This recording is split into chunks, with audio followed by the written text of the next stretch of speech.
What's going on? Once again, I'm Nev from the Riot Review. Let's take a look over in Seattle first all. Now, Seattle, I haven't heard a whole lot about what's going on since I said that Chaz Chop may be back. It looks like federal officers have pulled out. Officers have determined that the stabbing that took place in Lonsdale Square Park when an adult female suspect entered the park taking photos and/or videos. An argument ensued between the female and other people in the park. During the argument, female produced a knife and stabbed another female in the chest. Okay, so we definitely got more stuff going on down in the park. We definitely got protests that are still going on. Of course, with a very reasonable chant going through the streets. I don't like the black bloc thing. I kind of understand the umbrellas, but I really don't like the black bloc get up shutting down streets like this. They don't have as many protesters as they used to. I guess most of the protesters decided that they got their selfies in, or that being outside was not as nice as being inside with your mom and your chicken tendies. But seriously, the numbers are starting to swell down. Still don't like seeing people shutting down roads. You can't shut down roads if you get a pass for it. But I have a feeling these guys don't have a pass. Now let's go back to this situation that happened over in Colorado. There was a car that drove through a bunch of protesters. One thing I thought was interesting was that the protesters were separating even before the car was coming. But what I didn't know then was that the Jeep that was coming, sorry, Jeep not car, the Jeep that was coming was already involved in an incident just a little further down. Apparently he got onto the road okay. And then I believe what happened is the Jeep got onto the road and people had a problem with it. I think they stopped, and then people started kicking the car, surrounding the car. You never surround a car. So they took off. Another vehicle, a white vehicle, tried to stop them or slow them down, and then this happened. So more stuff was happening before this. This isn't just some person driving through a crowd of people. Anyways, somebody fired at them. Somebody fired at them, and 5 shots were fired, and 2 Black Lives Matters protesters were hit, and here you got the white guy that shot them. I wonder if any of them were of color. Oh yeah, there you go, you see him with the piece. How did he actually manage to hit Black Lives Matter? Like, look at this chick right here. She's like, oh my god, they're coward for their lives. They're all coward for their lives. Because one of them has a gun.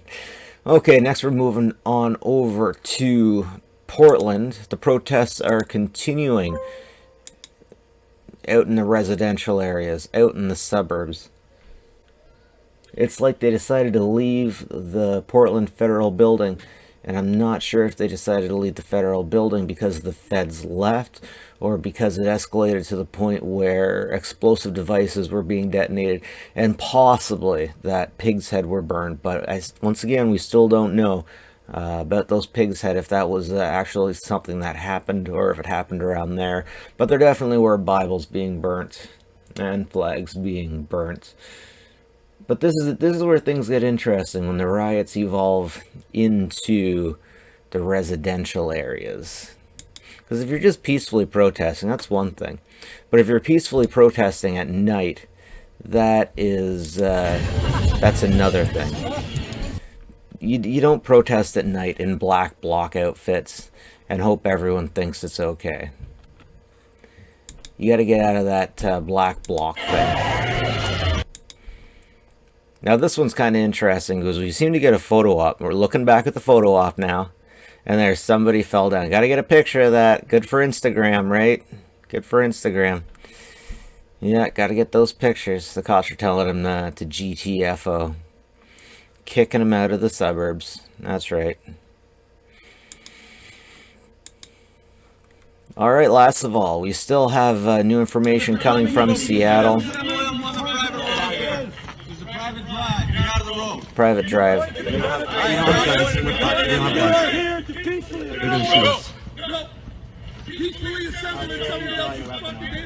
We are peaceful. Okay, so what we got going on here is the chief of police of Seattle is actually outside of the precinct, and these protesters dressed in black bloc are going to apparently peacefully protest the chief of police for the Seattle East Precinct.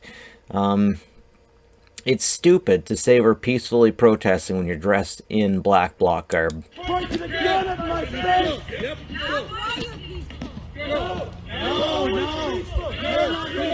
Stop. Enough. We don't have guns. You're the ones with guns. Thank you. Protesters walking and you draw your weapons. That's what happened here. I have a fucking license for it. We don't have weapons. This was public property. Our taxpayers paid for those roads. We have a right to walk there. We're looking for our friends. We don't care about you guys. Quit yelling at me. The cops are coming. Go piece of Looking for a friend. That's a frickin' blatant lie right there. Seriously. So these protesters think they can just walk into any neighborhood that they want dressed in black bloc, not show anybody what they got in their bag. If you're carrying bags like that, then I think it's reasonable to show what you got in your bag, seeing how one of the last things that happened at the precinct was an explosive device was thrown at the wall, and the explosive device made it through the wall. Exercise our First Amendment right? You're Okay, you guys got to hear this. Wait, so you're telling on video that you're not going to move your truck that's blocking a public street for us to exercise our First Amendment right? You're basically saying we can't exercise our First... I'm going to do that. So you're saying we can't exercise our First Amendment right? You're blocking our First Amendment right by putting your truck in the middle of a public street. So you're saying that we don't have the right to exercise our First Amendment right? Is that what you're saying, sir? By not moving your truck, that's what you're saying, right? Did you get this one? I just parked my truck there. No, but it's on a public road. You get their address as well. The call that I made was to 911 asking them to come out and assist. Why did you call 911? Because I don't need all of this in here. No. Oh, so the people who watched Riot flipped off my family. The kids, the people So who you watched Riot okay? flipped off You're my scared. family Your who said children are. nothing. Imagine how I feel like every day. Imagine what I feel every day. Imagine the fear I live in every day just for being black. Oh, you're scared of somebody cussing at you? You're scared of somebody cursing at you? Cussing at you? Just imagine how much fear I'm in every day because I'm black. We actually. Like, come on now. That was real. That was real white privileged of you to say that. How do you Do black people really feel that terrified in the States all the time?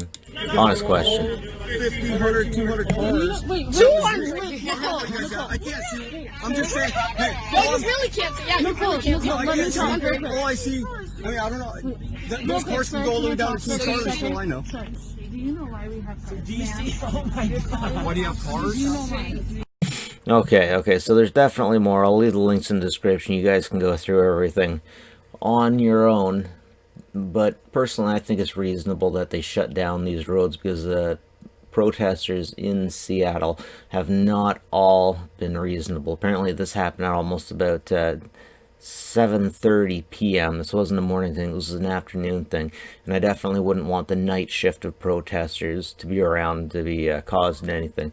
These guys don't have any weapons. All of this stuff comes from Spec the Law Lessons. This guy, one day he was like, you won't arrest me because I'm white. And the next day they take him down hard, the next little mistake he makes. 200 protesters went to a quiet neighborhood. The letter was intended a press release more than anything, part of a PR campaign to disrupt the vote to defund Seattle's police. It was quickly picked up by local news. The events were exaggerated by right-wing blogs, and the false story spread across the country. There are false stories that get spread very easily, and the media get to exist in this interesting place where they can massage the truth, or they can definitely massage the truth. Like one thing, for example, all media does is take pictures from previous events and then list them as if these pictures were pictures of something more recently that you talked about. For example, there were some media outlets that were having problems releasing pictures of people in lineups waiting for hurricane supplies, and they released these pictures on stories about COVID-19 people waiting for supplies. Now, when you're in line for a hurricane, you don't wear masks. So we're seeing people in pictures on top of articles talking about COVID-19 where people are waiting in lines publicly not wearing masks, and those individuals got a little bit of heat until it came to light that the media was misrepresenting these pictures. It happens all the time. You got to look under the pictures to see if it actually had anything to do with whatever the story was. But anyways, I digress. That's the story. I will leave links in the description, and like and subscribe if you like this stuff. I always appreciate it. I'm going to be right on this Riot stuff until it gets figured out, or until it evolves into something worse, and then we'll have all kinds of other places to get information.